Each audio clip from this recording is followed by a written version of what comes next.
Alright, so tonight we are gonna work on the Ragnarok server. What we are gonna do is we are gonna update the IP address. Uh, I stopped the instance and started it again. So now it's got a new IP, and so we need to update the server.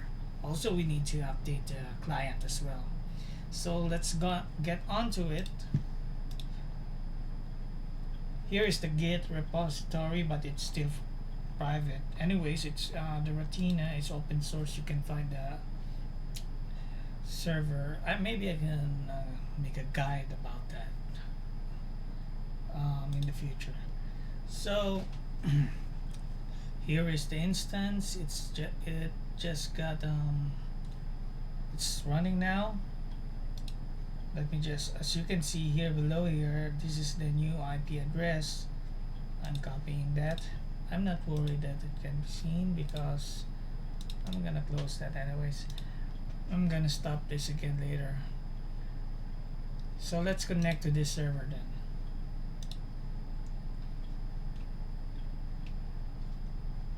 So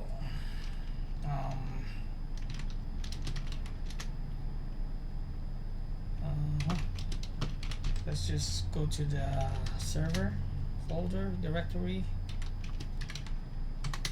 So here we are. It's just three files. We're gonna go to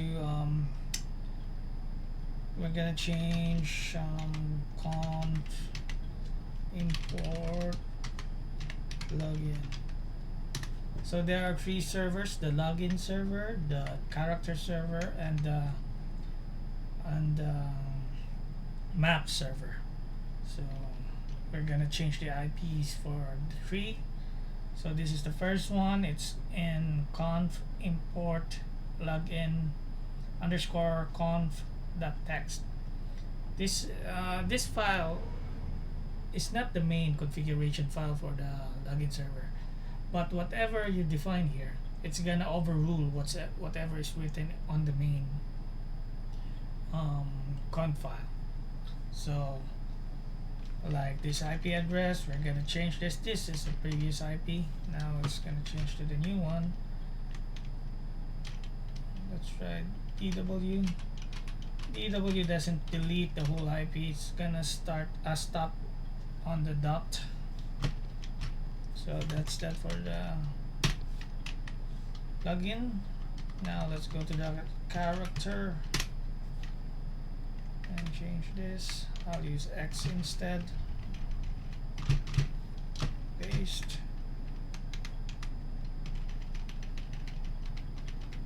So there are just three of them that you need to update when you're updating the IP. Since the database is locally connected, they are connected locally. It's doesn't need the IP address.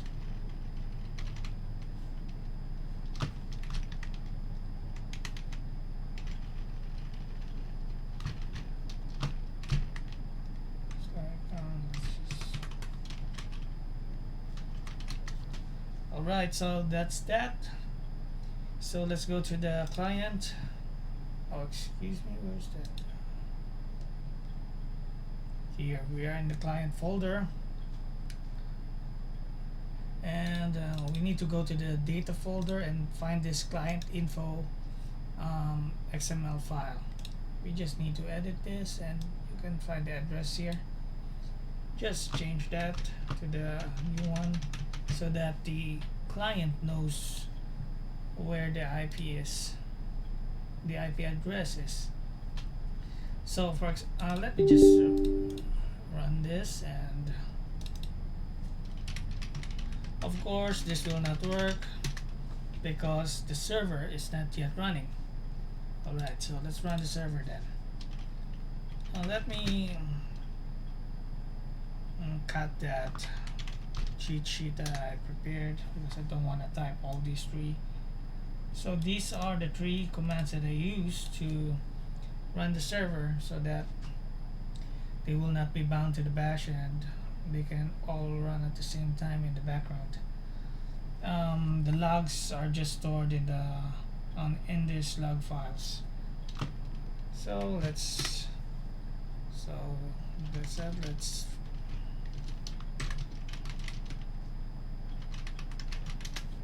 so here they are all running, and I think that's good. We can try connecting to that now.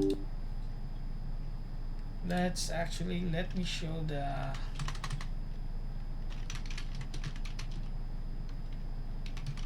log there so that we can see if we what's happening in the logs for the login, since we're logging in. As you can see, it accepted the login from my client here at home. So as you know, the server is running on the failed to connect to server. Wait, what happened?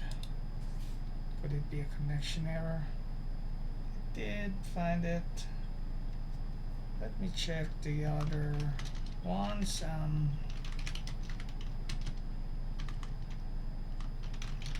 Let's just steal them.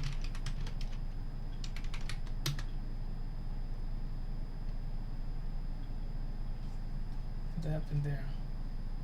Let's try it again. So the first time it worked fine. I think it's just because of the internet connection. As you can see, it's running fine. I don't know why that happened. So it's working. As you can see, I'm in the server. I'm playing it now.